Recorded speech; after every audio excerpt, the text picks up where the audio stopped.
A day in my life as a single mom na feeling vlogger. Uy, feeling vlogger, single mom daw. Joke! So, ito na nga ang gaganapan natin ngayong araw ay maglilinis tayo ng ating mga kalat. Kalat!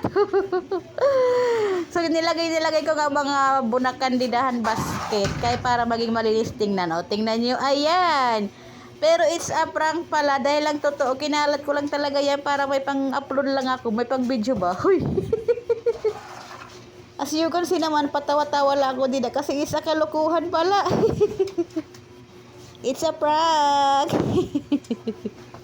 Hindi lahat ng nakikita nyo sa mga video ay masisipag talaga. Yung iba talaga may ginagawang kalukuhan lang yan.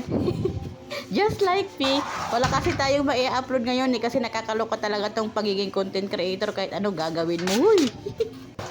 In 1, 2, 3, Tadaan! Ikakalat na natin yan. Kunyari, masipag tayo. Pupulutin. Tapos, ang totoo, kinalat ng bala. Bye-bye!